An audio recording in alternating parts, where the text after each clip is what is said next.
Welcome to the section of regression. I'm really excited that we're really finally getting into machine learning algorithm right now. The first part that we're going to look at is regression. In this section, what we're going to look at is, first of all, the different categories of machine learning. We're going to talk about the different types and how to actually make use of them and to solve what problem. I'm going to introduce to you the scikit-learn library for Python. This is the library that we will use predominantly to solve all of our challenges, the real-world challenges that we're faced with. On top of that, we're going to start applying all of the things that we learn on what we call Boston housing prediction, real-life data, and just basically performing exploratory data analysis and then correlation analysis as well as feature selection to begin with for the Boston housing prediction. Now, the various types of regression machine learning algorithm that we will actually go through will be robust regression to actually pick out the outliers and also figure out what the inliers are. Multiple regression with using the stats modules. This is a gentle introduction for those who come from a statistic background. We're going to cover multiple regression as well as picking out the most important features. That's what's called feature importance. Of course, we'll look at ordinary least square and also making use of gradient descent, which is a really important optimization algorithm. And we're going to look at regularized regression on how to restrict your model so that it doesn't overfit. So this is going to cover ridge, lasso, as well as elastic net.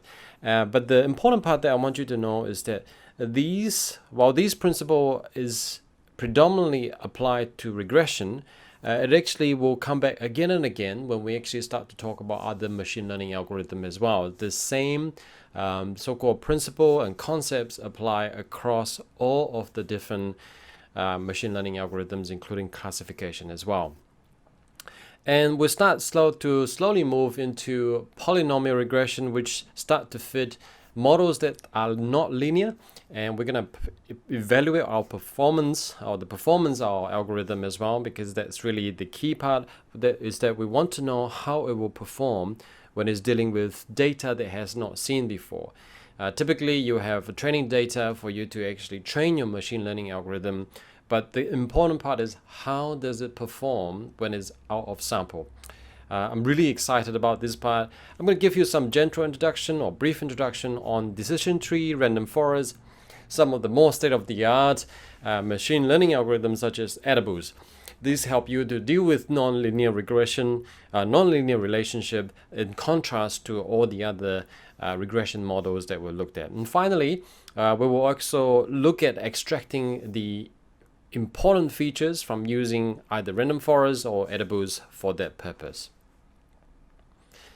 The other key components that we look at, not necessarily restricted to the regression portion, is data preprocessing.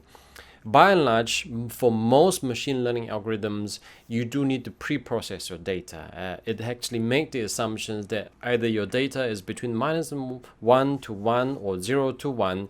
That's where the standardization, min-max, normalization, binarization, as well as converting your data from text or strings to 0 and 1. The reason being, most of the machine learning algorithm or library out there don't know how to handle strings. That's why we will make use of label encoder, which converts strings to numbers, or binarize them if it's only two numbers, binarizing them to 0 or 1. And we'll also talk about one-hot encoding on how to deal with multiple class problems and try to resolve the problem of if it's 0, 1, 2, 3, where typically machine learning algorithm is going to put more weight onto 3 rather than 0.